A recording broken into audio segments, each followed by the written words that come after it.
राधिका बरसाने वारी की जय। राधे राधे। कार्तिक मास का पहला व्रत अश्विन शुक्ल पूर्णिमा का बताया गया है, जिसे शरद पूर्णिमा या कोजागरी पूर्णिमा भी कहा जाता है। इस दिन समुद्र मंथन से लक्ष्मी जी का प्राकट्य हुआ था, इसलिए इस दिन लक्ष्मी की कृपा प्राप्त करने के लिए लक्ष्मी और कुबेर की पूजा की जाती है। शास्त्रों में इस दिन के व्रत को नक्त व्रत भी कहा गया है। भगवान कृष्ण ने इस दिन गोपियों संग रास रचाया था, इसलिए राधा कृष्ण की पूजा करने का भी इस दिन विधान बताया गया है। इस दिन का व्रत ब्रह्मा जी ने नारद जी को बताया था। यह व्रत कार्तिक का प्रथम कल्याणकारी पापनाशक नक्त व्रत कहा गया है। ब्रह्मा जी ने स्नेहवश इसी अति उत्तम गुप्त व्रत की विधि नारद जी को बताई है।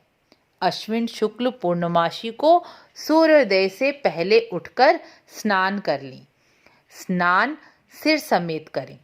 व्रत वाले दिन सिर समेत स्नान करना चाहिए। स्नान करते समय मन में भगवान के नाम का जप करें, बोलकर नहीं करना। स्नान के बाद घर के मंदिर में जाकर संकल्प करें कि हे जगत के कर्ता, आप मेरे पति की रक्षा करें, मेरी और मेरी संतान की उन्नति करें। सूर्य को प्रणाम कर सूर्य को जल दें। इस दिन सुंदर पीले या गुलाबी वस्त्र पहनने चाहिए। इस दिन भोजन नहीं करना चाहिए। यदि आप जल के बिना रह सकते हैं तो इस व्रत को निर्जल करें, नहीं रह सकते तो बिना भोजन के करें। ब्रह्मा जी का यह व्रत बिना भोजन के किया जाता है। संभव हो तो जल भी ना पिएं। लेकिन यदि आप भोजन और जल के बिना नहीं रह सकते तो शाम को पूजन के बाद एक समय भोजन करने का विधान बताया गया है। सारा दिन भजन कीर्तन भगवान के नाम में मन लगाएं। इस दिन ब्रह्मा जी ने कहा है कि जो मेरी पूजा चांदी के पात्र में दूध डालकर करता है, उससे मैं बहुत प्रसन्न होता हूँ। इस दिन ब्रह्मा जी की चांदी या मिट्टी की मूर्ति की पूजा की जाती है। इन्हें लाल वस्त्र पहनाए जाते हैं। चांदी के पात्र में दूध का भोग लगाया जाता है। फल फूल नैवेद्य दीपदान ब्रह्मा जी की मूर्ति के आगे करना चाहिए और ब्रह्मा जी से प्रार्थना करनी चाहिए कि मुझे और मेरे पति को धन्य धान्य से युक्त व आरोग्यता प्रदान करें।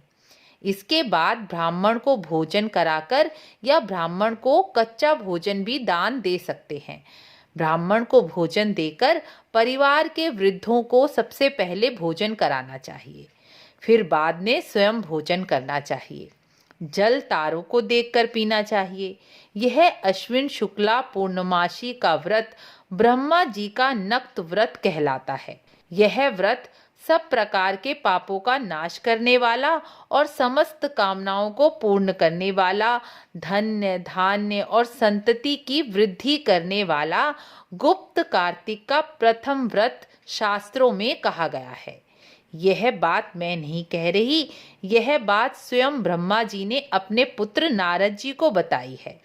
भगवान का जप तप तीर्थ स्नान से भी भगवान इतने प्रसन्न नहीं होते जितने इस व्रत को करने वाले मनुष्य से प्रसन्न हो जाते हैं। जो मनुष्य इस दिन ब्रह्मा जी के आगे कपूर जलाता है, वह बड़े बड़े वृक्षों और गोदान का फल प्राप्त कर लेता है। उसके कई कुल बैकुंठ को प्राप्त हो जाते हैं। जो मनुष्य इस दिन कस्तूरी सहित कपूर चढ़ाता है, वह ब्रह्मलोक को चला जाता है। जो स्त्री इस दिन वस्त्र का दान करती है, वह वस्त्र के सूत्र के तारों की संख्या के बराबर करोड़ों वर्षों तक बैकुंठ में वास करती है। जो गहने दान करती है, वह ब्रह्मलोक को प्राप्त करती है। जो स्त्री इस दिन सच्चे मन से ब्रह्मा जी के नाम का उनके रूप का स्मरण करती है, वह स्त्री सदा पतिव्रता बनी रहती है। जो मनुष्य इस कथा को सुनता है, वह अश्वमेघ यज्ञ और कार्तिक स्नान के पहले दिन का फल प्राप्त कर लेता है। इसलिए कार्तिक महात्म्य अध्याय अवश्य ही सुनना चाहिए। यदि आप स्नान नहीं कर पा रहे तो भी कार्तिक महात्म्य सुनने से आपको फल प्राप्त होगा ही होगा। यदि आपको वीडियो अच्छी लगी हो तो लाइक शेयर ज़रूर करें और कार्तिक महात्म्य दूसरों को भी सुनाएं। राधे राधे।